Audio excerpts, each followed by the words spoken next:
স্বাগত সবাইকে আজকের এই চমৎকার বিশ্লেষণে।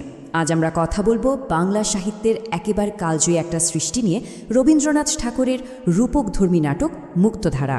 এই নাটকটি কিভাবে যুগের পর যুগ ধরে মানুষের স্বাধীনতা আর যান্ত্রিক আগ্রাসনের গল্প বলে আসছে, আজ আমরা ঠিক সেটাই ধাপে ধাপে ভেঙে বোঝার চেষ্টা করব। চলুন আর কথা না বাড়িয়ে সরাসরি মূল বিষয়ে ঢোকা যাক। প্রথমেই একটু নাটকের নামটা নিয়ে ভাবা যাক। মুক্তধারা শব্দটার আক্ষরিক অর্থ হল স্বাধীনভাবে প্রবাহমান একটা জলপ্রপাত বা ঝর্ণা। কিন্তু পুরো গল্পে এটি আসলে শুধু একটা ঝর্ণা নয়, এটি মানুষের অপ্রতিরোধ্য স্বাধীনতা, প্রকৃতির আদিম শক্তি আর যান্ত্রিক নিপীড়নের বিরুদ্ধে মানুষের অপরাজেয় চেতনার এক চূড়ান্ত প্রতীক। এই চমৎকার দ্বৈত অর্থটাই কিন্তু পুরো গল্পের মূল ভিত্তিটা তৈরি করে দেয়। আচ্ছা, চলুন আজকের আলোচনার একটা ছক কষে ফেলি। আমরা মূলত 6টা বিষয় নিয়ে কথা বলবো: যন্ত্র বনাম প্রকৃতি, উত্তরকূটের রাজনীতি, যন্ত্রের বলিদান, যুবরাজের বিদ্রোহ, অহিংসার শক্তি এবং সবশেষে আসন্ন সংঘাত।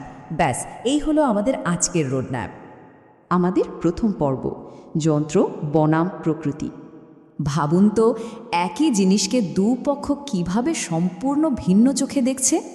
একদিকে রাজ প্রকৌশলী বিভূতি, যিনি দীর্ঘ 25 বছর ধরে যন্ত্রের জোরে প্রকৃতিকে জয় করার চূড়ান্ত অহংকার করছেন, আর অন্যদিকে সাধারণ মানুষ। তাদের চোখেই বিশাল লোহার বাঁধটা কোনো আশীর্বাদ তো নয়, বরং একটা মাংসহীন কঙ্কালসার দৈত্য, যা তাদের আকাশটাকে ঢেকে দিয়েছে আর প্রাণশক্তি শুষে নিচ্ছে। বিভূতির কথাটা একবার খেয়াল করুন। তিনি বলছেন, বালি পাথর জলের ষড়যন্ত্র ভেদ করে মানুষের বুদ্ধি হবে জয়ী। এই ছিল উদ্দেশ্য। তার এই অন্ধ অহংকারটা এতটাই প্রবল যে তার যন্ত্রের কারণে কৃষকদের ক্ষেত যে শুকিয়ে মারা যাচ্ছে, সেদিকে তার কোনো ভ্রুক্ষেপই নেই।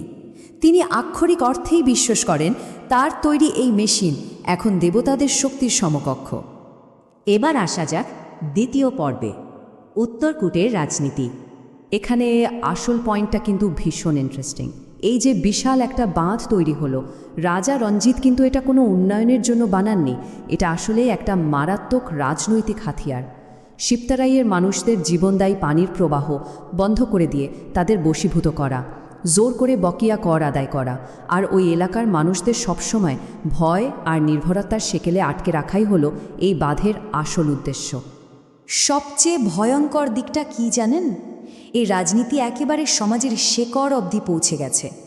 খোদ স্কুলগুলোতে গুরুমশাইরা শিশুদের মগজ ধোলাই করছেন। তাদের শেখানো হচ্ছে যে উত্তরকূটের মানুষরা জন্মগতভাবেই শিবতরায়ের মানুষদের চেয়ে শ্রেষ্ঠ। শিবতরায়ের মানুষদের চেহারা, তাদের ধর্ম, সব কিছু নিয়ে শিশুদের মনে ঘৃণার বীজ বোনা হচ্ছে। যুগ যুগ ধরে শিক্ষা ব্যবস্থাকে কিভাবে শোষণের হাতিয়ার হিসাবে ব্যবহার করা যায়, এটা তার একটা চমকে দেওয়ার মতো দৃষ্টান্ত। আমাদের তৃতীয় পর্ব, যন্ত্রের বলিদান। আমার সুমন, বাবা সুমন। একবার ভাবুন, একজন মায়ের আর্তনাদ কতটা ভারী হতে পারে। জনাই গ্রামের এক সাধারণ মা অম্বা। বাঁধ নির্মাণের জন্য তার চোখের মণি সুমনকে জোর করে ধরে নিয়ে যাওয়া হয়েছিল, যে আর কখনো ফিরে আসেনি। রাস্তায় রাস্তায় ছেলেকে খুঁজে বেড়ায় এক শোকগ্রস্ত মায়ের এই চিত্রটা আমাদের চোখে আঙুল দিয়ে দেখিয়ে দেয় যে এই তথাকথিত উন্নয়নের চাকায় আসলে পিষ্ট হচ্ছে সাধারণ মানুষেরই জীবন।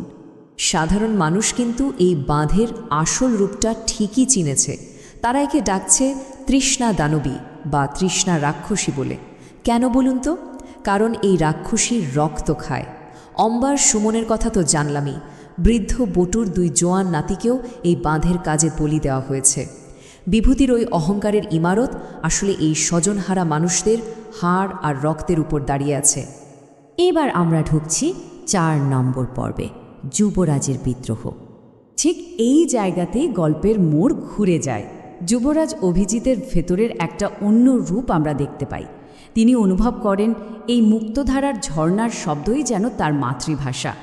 যখন তিনি জানতে পারেন যে তিনি আসলে রাজবংশের কেউ নন, তাকে ওই ঝর্ণার কাছেই কুড়িয়ে পাওয়া গিয়েছিল, তখন প্রকৃতির সাথে তার টানটা যেন আরও গাঢ় হয়ে যায়। শিবতরাইয়ের মানুষদের বাঁচাতে তিনি নন্দী সংকটের পথ ভেঙে দেন, আর এই অন্যায় প্রতিবাদ করতে গিয়ে তিনি রাজার দেওয়া বন্দিদশাও হাসি মুখে মেনে নেন। এখন এই বিষয়টা সত্যিই দারুণ। খেয়াল করুন অভিজিৎ কি বলছেন। উত্তরকূটের সিংহাসনই আমার জীবনস্রোতের বাঁধ। তিনি খুব সুন্দর করে ওই লোহার বাঁধটার সাথে উত্তরকূটের সিংহাসন আর তার রাজকীয় পরিচয়ের তুলনা করেছেন। তার কাছে ওই লোহার বাঁধ আর রাজার সিংহাসন দুটোই আসলে একই শৃঙ্খলের এপিঠ ওপিঠ। আমাদের পঞ্চম পর্ব, অহিংসার শক্তি। এই দমবন্ধ করা পরিস্থিতিতে এন্ট্রি নেন এক অসাধারণ চরিত্র, ধনঞ্জয় বৈরাগী। তার ওই যে গান, আমি মারের সাগর পাড়ি দেব, এটা স্রেফ কোনো সুর নয়, এটা শোষিত মানুষের জন্য ভয়কে জয় করার একটা চরম মন্ত্র, যা তাদের ভেতরে এক অভাবনীয় সাহসের জন্ম দেয়। রাজার রণজিৎ আর ধনঞ্জয় বৈরাগীর এই দার্শনিক দ্বন্দ্বটা একবার মিলিয়ে দেখুন। রাজার ক্ষমতার মূল উৎসটাই হলো ভয়। তিনি সেনাবাহিনী, জেল আর পানি আটকে রেখে মানুষদের ভয় দেখিয়ে কবজায় রাখতে চান। অন্যদিকে ধনঞ্জয়ের সবচেয়ে বড় অস্ত্র কি? ভয়হীনতা। তিনি বলছেন, মৃত্যুর ভয়টাকে যদি মন থেকে একেবারে মুছে ফেলা যায়, তাহলে বাইরের কোনো আঘাতই আর কাউকে কাবু করতে পারবে না। ভয়কে জয় করাই হলো সবচেয়ে বড় প্রতিবাদ। এবং আমাদের শেষ পর্ব, আসন্ন সংঘাত। চলুন দেখি গল্পটা কিভাবে একটা চূড়ান্ত পরিণতির দিকে এগোচ্ছে। পুরো পরিস্থিতিটা কেমন বারুদের মতো হয়ে আছে বুঝতে পারছেন? একদিকে বিভূতি তার যন্ত্রের জয়গান গাওয়ার জন্য বিশাল এক উৎসবের প্রস্তুতি নিচ্ছে। রাজা রণজিৎ নিজের ক্ষমতা বাঁচাতে যুবরাজ অভিজিৎকে বন্দী করেছেন। ঠিক সেই সময়েই ধনঞ্জয় বৈরাগী ভয়হীন সাধারণ মানুষদের নিয়ে সোজা রাজার দরবারে এসে হাজির। আর এই সব কিছুর মাঝখানে চারপাশের বাতাসে ভাসছে সেই সন্তানহারা মায়েদের আর্তনাদ, যা বারবার আছড়ে পড়ছে ওই লোহার বাঁধে। আর ঠিক এখানেই আমাদের মনে একটা বিশাল প্রশ্ন জাগে। উত্তরকূটের এই অহংকারী লোহার বাঁধ কি সত্যিই মানুষের অপরাজেয় চেতনা আর প্রকৃতির এই প্রচণ্ড শক্তিকে আটকে রাখতে পারবে? যন্ত্র বেশি শক্তিশালী, নাকি মানুষের স্বাধীনতা আর প্রকৃতির অপ্রতিরোধ্য গতি? রবীন্দ্রনাথ ঠাকুরের এই কালজয়ী গল্পের উপসংহারটা সত্যি আমাদের গভীরভাবে ভাবায়। আজকের এই বিশ্লেষণটা আমরা এখানেই শেষ করছি, এই আশা নিয়ে যে এই প্রশ্নগুলো আপনাদের মনেও একটা দীর্ঘস্থায়ী অনুরণন তৈরি করবে। এতক্ষণ সাথে থাকার জন্য সবাইকে অসংখ্য ধন্যবাদ।